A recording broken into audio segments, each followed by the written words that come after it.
Massive cleanup effort from Hurricane Matthew. The deadly storm claiming at least 900 lives in Haiti. And here in the U.S., at least 22 people have died. In North Carolina, they're now facing devastating flooding. More bad news for folks living here in North Carolina. The waters here are still rising. With its last gasp, Matthew pounded the Carolinas. As the sun rises in North Carolina and the blue sky returns, our state is facing major destruction and sadly loss of life. In October 2016, myself, Tech Sergeant Andrew Vaughn, Captain Eric Haas responded to the Wayne County Emergency Operations Center to assist them in the rescuing of victims during Hurricane Matthew.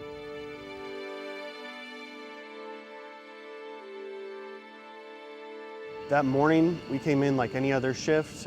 We knew there was going to be inclement weather coming in, but we didn't know how drastic it was going to be. We were all here at the fire department, actually just kind of relaxing. You know, all of our gear was ready to go. We were staged, prepared for, receiving a call of anything happening.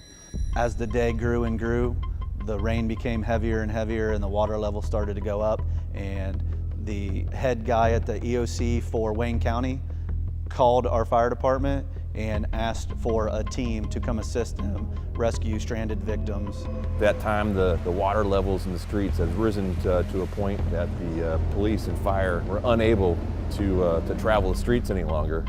So they requested a crew onto one of our crash trucks. And the reason being is that these crash trucks are quite a bit heavier, quite a bit larger and taller. And the air intakes and the exhausts are on top of the vehicles. And that allows us to be able to drive through the deeper waters and a little bit of the flood waters.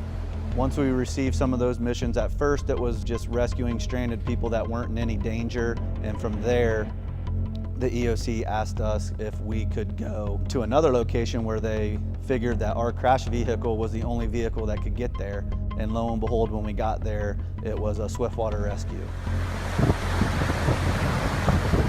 We helped with their haul lines and rope systems. There was a woman stuck in a tree who was calling for help. She kept saying that she was just going to let go, and if that happened, she was just going to get swept away from us, and there's nothing we could do to stop it. Soon after we arrived, a tree snapped and actually struck one of the rescuers, and he actually was knocked out of the boat. And so it turned into a little bit of a situation where now we had to assist with the rescue of one of the rescuers themselves. Immediately, we were on the haul team. We pulled back in the rescuers, and we had to reevaluate the situation and come up with a different game plan to get the woman out of the water. We actually got a boat from the county with a motor to set up so they could try to go out and get this lady out of the tree. Once that boat arrived, we tied it off with rope again, and two of the dive team members got into the boat and was able to maneuver to the lady and rescue her off of the tree and get her to safety. Good evening, ladies and gentlemen. I want to welcome you to Portraits in Courage, a special evening highlighting 49 remarkable airmen recognized for their extraordinary acts of courage in combat, on duty, at home station, and within their communities.